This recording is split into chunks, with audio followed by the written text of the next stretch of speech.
Bon,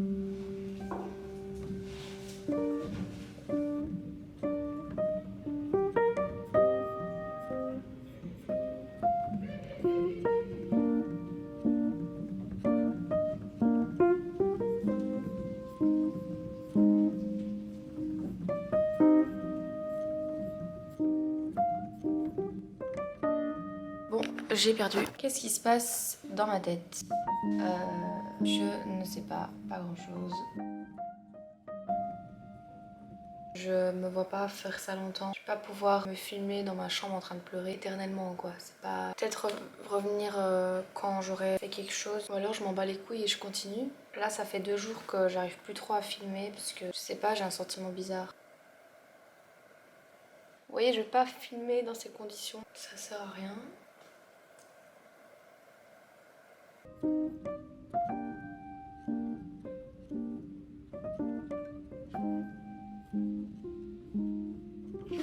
J'ai fini de pleurer, donc je vais aller me balader. Je viens d'aller chercher Inès à l'école comme tous les jours et il fait très très beau, donc ce serait vraiment con de pas prendre l'air, donc je vais y aller. Je vais pas me laisser abattre. Moi j'ai commencé YouTube pour être moi-même et je vais continuer.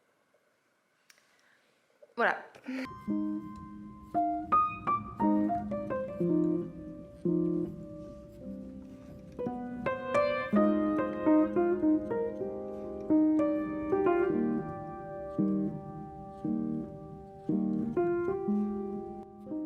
Là, il est 6 h du matin, j'ai pas dormi. Voilà, ça arrive. En même temps, faut pas me téléphoner à 2 h du matin. J'ai un strabisme. Petit tips, quand j'avais été voir la kinésithérapeute, elle m'avait dit que quand j'appuyais là, c'était pour dégager la négativité. Et moi, je fais ça et en même temps, je fais un autre truc. Voilà, ça, c'est un tips que j'ai inventé. Je deviens experte en la matière de rassurance. Je dis le prénom d'une personne en qui j'ai confiance. Je répète 3 phrases. Ce prénom est bienveillant, il est là pour moi et il ne me laissera pas tomber. Je répète ça en faisant ça. Je dis vraiment le vrai prénom de la personne. Et ça peut être des amis, des membres de ma famille, même si je leur ai pas parlé cet instant T, même s'il n'y a eu pas eu de communication entre moi et cette personne, ça permet de faire croire à mon cerveau, enfin de lui faire comprendre que tout va bien, je ne suis pas toute seule. Et en fait, c'est des croyances. Les gars, quand vous comprendrez que toute votre vie tourne autour de vos croyances, et quand vous comprendrez le pouvoir qu'a vos croyances, ça je le sais depuis toujours, genre même avant de lire un livre qui parle de ça, je le savais. Quand j'étais petite, j'étais une psychopathe, les gars, j'étais une folle. Exemple, contexte, je suis chez une amie, j'habitais pas dans une maison comme aujourd'hui. J'allais chez une copine qui avait aussi un appart, mais un appart maison quoi, c'était beaucoup plus grand. Et je vais dans sa salle de bain, je me souviens, il y a un miroir et il y a des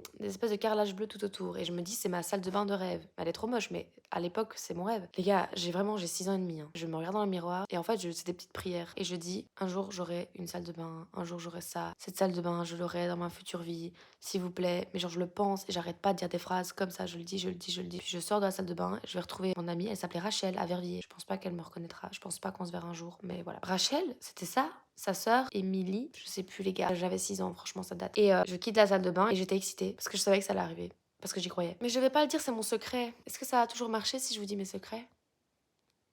Tant pis.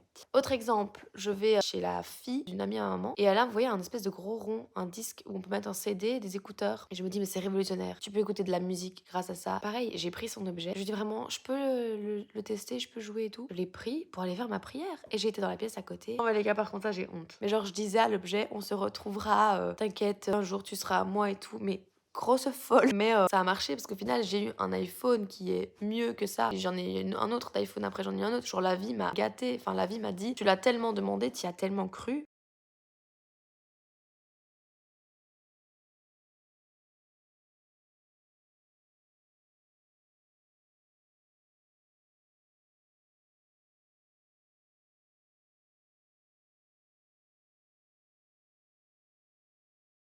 Et c'est pour ça, quand je dis que je suis déprimée, que j'ai plus d'espoir et tout ça, j'ai quand même quelque chose au fond de moi qui y croit. C'est ça qui me tient en vie, je pense. Et j'ai beaucoup de curiosité. Je suis très curieuse en fait. Je suis très curieuse de voir jusqu'où mes croyances peuvent m'emmener. Est-ce que vous allez tenir votre pari? Croyez en vous, croyez en ce que vous voulez, croyez en des choses positives. Parce qu'attention, ça aussi, ça me fait peur. C'est que quand je me dis un malheur va m'arriver, j'y crois aussi. Et c'est dans les deux cas. Donc attention. Je viens de faire une nuit blanche. Je suis philosophe maintenant. Mais va dormir, vu que les humains adorent ça, c'est peut-être aussi juste psychologique. Et en fait, ça n'a rien à voir avec les croyances, c'est juste le hasard de la vie qui a fait que, voilà. Mais vas-y, on va rendre ça cool. Quand on me demande si j'ai la foi, je n'ai pas de religion, je crois en beaucoup de choses, mais je respecte toutes les personnes qui en ont. Je pense d'ailleurs que c'est très bien de croire en quelque chose. Et si eux, ils croient crois en Dieu ou je sais pas, bah c'est très bien. Mais du coup, quand on me pose la question est-ce que tu as la foi, bien évidemment la réponse est non. Je ne crois pas en Dieu, mais je crois en plein d'autres choses. Est-ce que ça fait de moi une personne qui n'a pas la foi? J'ai envie de vous filmer ma préparation pour commencer une nouvelle journée. Il est vraiment 16h. Mais voilà, j'ai envie de vous filmer du contenu un peu plus léger. Là, on va aller dans la salle de bain de ma maman. J'espère que vous vous sentez privilégié parce que vous l'êtes. Moi, je pars du principe où, comment dire, vous voyez, tout le chemin que mes parents ont parcouru ensemble et individuellement les ont amenés à construire cette maison. C'est un chef-d'œuvre. Les gars, mon envie de vous faire un house tour, pour moi, c'est trop beau. C'est un travail qui se partage. Je peux pas être ici, vous le direz pas. Tout le marbre de cette maison, mon beau-père, moi et ma maman, en 2018, quand j'étais en Reto, on a été à Carrare, c'était en Toscane. On a été visiter des entreprises de marbre. J'en ai vu des marbres, j'en ai vu. Et j'ai loupé la présentation importante de mon année. J'étais dans la mini-entreprise parce que j'ai pas fait de TFE. Parce que j'ai trouvé une solution pour esquiver le TFE. Et j'ai dit à tout le monde, désolé les gars, je suis dans la mini-entreprise avec vous, mais je suis malade, je peux pas venir. Alors que j'étais dans un jet privé direction la Toscane. Attendez parce que je suis choquée comment je suis chum. Bref, je disais ça les gars, faut pas juger. Franchement, c'est juste que voilà, moi j'avais 17 ans. Mes parents ils me disent écoute Vic, on va prendre un avion et on va aller en Toscane. Est-ce que tu veux venir avec nous? Ça rejoint ce que j'ai dit dans l'épisode 2 que je dirai jamais non à un voyage si je suis disponible. Là vous allez me dire mais t'étais pas disponible, t'avais école. Mais les gars, école. Je m'en branle de louper l'école. Voilà, je le dis parce que c'est longtemps resté genre pas bien ce que t'as fait. Au cours de ces vlogs, il est possible que je vous dévoile des bêtises. Je veux partager ces bêtises. Je trouve qu'on dramatise beaucoup trop la vie. Moi la première. La culpabilité c'est un sentiment vraiment chiant et inutile. Enfin, il faut passer par là parfois, mais voilà, j'ai fait des petites bêtises dans ma vie, des grosses bêtises. Je suis pas parfaite. En fait, j'ai envie d'assumer aussi ici mes défauts. Pour moi, c'est un sujet important d'assumer ses défauts. Je vois pas ce qu'il y a de mal à avoir des défauts. Enfin, en fait, faire des erreurs et les reconnaître et ne plus les refaire, c'est ça le principe, c'est le but. Tu fais pas une erreur et tu t'en fous.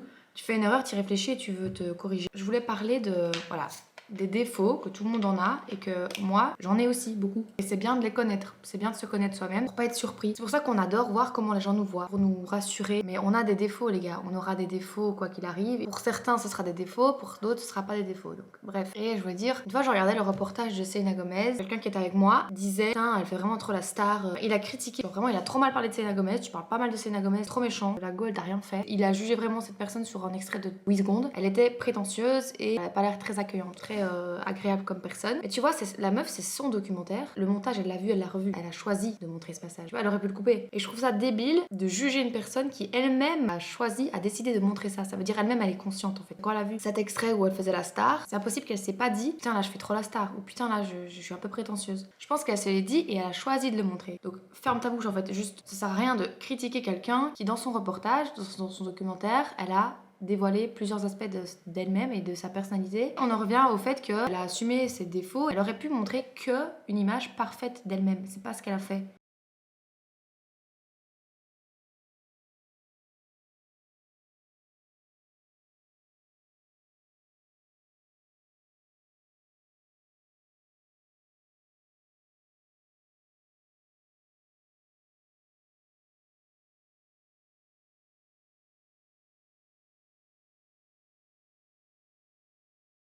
Trop beau la forêt. Je peux même tourner un clip là, genre. J'ai essayé de tourner un clip avec ma petite sœur. Elle a 12 ans. Vous vous doutez bien qu'elle sait pas filmer correctement. Je vais vous montrer des extraits. Plus bas.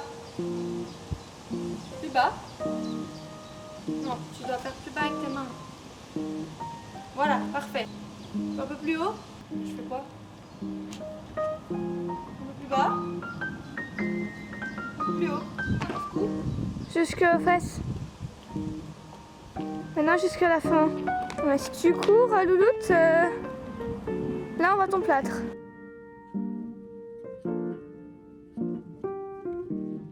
Bon, attends, stop. So this is another mask.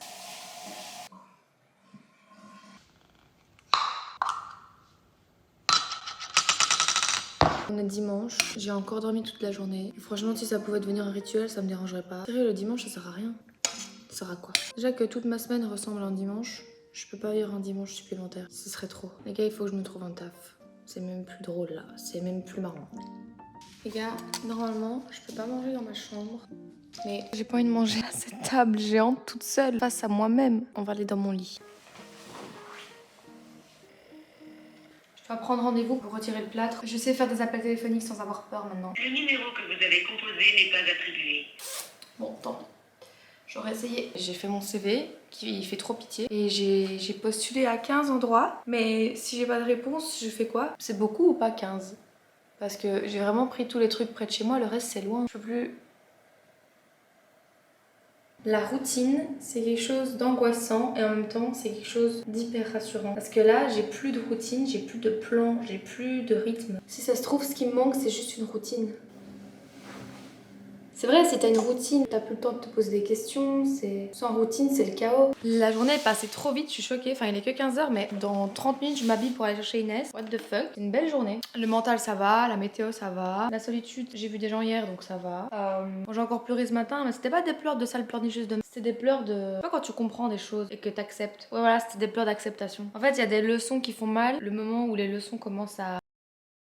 Et dans un premier temps, tu les acceptes pas et tu te dis bah pourquoi. Enfin, en fait, t'es dans le pourquoi et t'avances pas. Et après, t'es dans le ah ok, c'était pour ça. C'était pour m'apprendre ça, ok. Ok. Bon, là, je suis encore un peu dans le pourquoi. C'était pas des pleurs en mode je pleure puis je veux pas faire ma journée, je veux rien faire. C'est pleurs, je pleure puis je passe à autre chose quoi. Voilà. La journée n'est pas finie, mais je sais qu'elle va bien se finir. Je vais continuer de faire ma vie et ça va aller. Je vais peut-être même aller marcher, tiens. Voilà. Bye.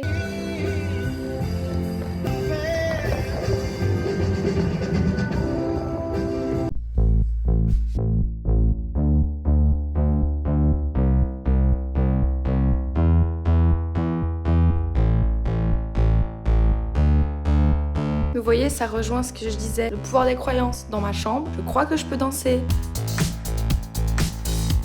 Alors je danse et j'ai l'impression que je danse bien.